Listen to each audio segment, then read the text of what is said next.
Ladies and gentlemen, I've gathered you here today to bring about a revolutionary new concept in the world of Commander deck building. A blue and green deck. Jokes aside, one of my favorite legends from Modern Horizons 2 is Lonis, Cryptozoologist. There's a lot to love about Lonis. Lonis is a 2-mana 1/2 for a green and a blue, and whenever another non-token creature enters the battlefield under your control, you investigate. You can also tap Lonis and sacrifice X clues, and target opponent reveals the top X cards of their library. Then we get a non-land permanent to play from among them that has mana value X or less. I mean, 2 mana, it's super easy to cast, and recast when it gets removed. Snake Elf Scout? Beyond the funny multi-typing, being an elf is actually really relevant for all sorts of cards. Taking cards from other people's decks? Beyond cool. Nothing better than beating someone else with the cards they sleeved up for the night. But the main ability I'm concerned with is the first one. Continuous clue generation. I mean, clues are obviously great for card advantage when flooding, and being able to get cashed in by Lonis' ability is incredibly attractive. However, there's so many ways that we can abuse these little pieces of garbage that I've constructed this as a creature combo deck. Let's talk about the mana engine first. To make sure we capitalize off Lonis' ability, we want to play a lot of low-cost creatures to enable double or triple spelling in one turn. The easiest way to do this is mana dorks, of which we play a lot. These are great because they make combo mana math a lot easier, and it also helps to just have a lot of mana lying around when you're generating so many clues. Even the floor is pretty dope. I mean, turn 1, Birds of Paradise. Turn 2, Lonis into another dork and make a clue. That's a free clue, and then we also have 2 dorks in play to cash in for mana next turn. We also run a respectable amount of land-based ramp because it's infrequently interacted with and also lets us play as many possible cards in one turn. And because of Lonis' ability, we'll be able to mitigate a certain amount of flood by cashing in clues we've made throughout the game. After that, we're playing a bunch of creatures that have an inherent advantage from entering the battlefield. Elvish Visionary and Coiling Oracle are perfect examples. Low cost, comes in, makes a clue, and then draws a card. Overflowing with value. Eternal Witness and Timeless Witness, while also being combo pieces, are excellent ways to make clues and recur the things that we need to help us rocket ahead in the slower games.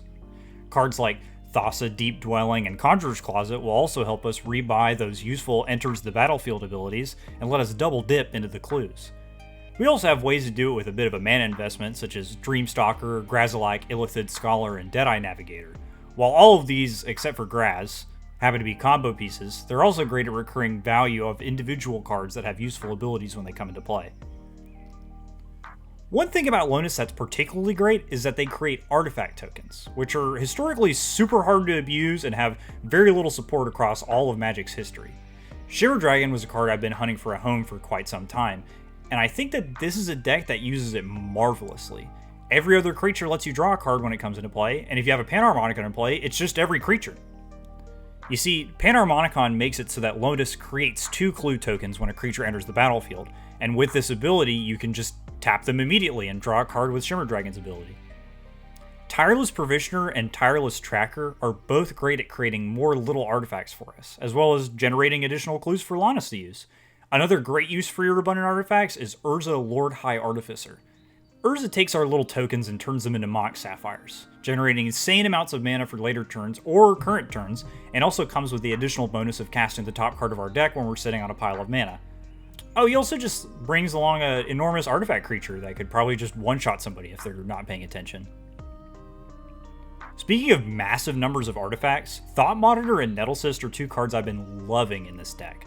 The deck doesn't necessarily play a lot of artifact ramp, but because you're generating 1 or 2 clues a turn, these eventually just become 1 mana draw 2, and make my guy a lethal attacker immediately right now. If only we got to play with cranial plating. You know what else is good with clues? Tamio's Journal. This card seems incredibly unimpressive on the surface, and that's because it is, but in our deck, sometimes it's just a 5-mana Demonic Tutor, which is also bad. But hear me out. One of the all-stars in this deck has to be Inspiring Statuary, which lets us power out bigger spells with the assistance of our spare clues. With a reasonable amount of mana dorks and some smooth draws, this can help us power out things like Doubling Season and Omniscience with mana to spare. But even with all this insane value rocketing us ahead in the game, there's one card that really lets us do some bongo banana stinky winky dummy dumbo stuff, and that's Academy Manufactor. This card lets us generate an insane amount of artifacts if we're looking to just spin our wheels, But the main appeal of this card is the combo potential. Manufactor and Lonis in play means that anytime we play a creature, we get one of each token type. With this in mind, we can play cards like Shrieking Drake for loops that let us do some bonkers stuff. The way it works is Shrieking Drake enters the battlefield, and Lonis makes a clue.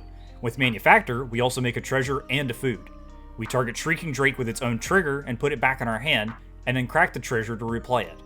Each instance of this nets us a clue and a food, and if we have a Panharmonicon in play, we just make infinite of each of them. God forbid we have an Urza in play, or a Shiver Drake, because then we just draw our whole deck. Another way to make infinite clues with Lonis is if we get Urza and Deadeye Navigator in play. Urza's ETB gets us 2 artifacts because of Lonis' ETB and the Urza trigger, and then we can float 2 mana off of them with Urza's ability to activate Deadeye and do it again.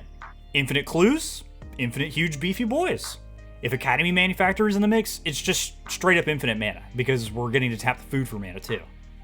One of the things that this deck relies on is a suit of tutors. Because so much of our stuff relies on having 1 or more pieces in play, we need to make sure we get to the stuff that really matters. Court of Calling will help us find the important creatures we need like Manufactor or Urza, while cards like Neoform and Eldritch Evolution help us pod up into relevant creatures that we can combo with. Turning a Mana Dork into Academy Manufactor or a Tireless Tracker into an Urza is low-key Bestie Bay Vibes 100. We're also playing Fabricate because there are a number of high-value artifact targets for us outside of just Manufactor, but I'm kind of a fan of a card that has the floor of fetching us a Soul Ring. So how do we actually win the game? Well, if we get infinite mana, we can just draw our deck and play a Lab Man. The true swag way to win from infinite loot board states is to sacrifice enough clues with Lonis to search a player's entire library for their best permanent and just put it into play. I've had the personal pleasure of going into my opponent's deck, finding a Zealous Conscripts to untap my Lonis, and then go back in to find their Kiki Chiki. The most fun puzzle you can actually have is creating a win out of cards that you didn't even know you had in the first place. I mean, taking your opponent's pieces and making them your own win condition is part of the fun. Obviously, there's slam dunk win conditions with Laboratory Maniac and Thassa's Oracle, but I think that the puzzle that you create for yourself is actually going to give you more enjoyment in the long run. Here's my version of the list. Obviously, you can come to your own conclusions and play whatever cards make you the happiest, but this is the build that I've been enjoying. You can find all my card choices and the rest of my deck lists on my Moxfield page, which I'll post a link to in the description. Thanks for watching.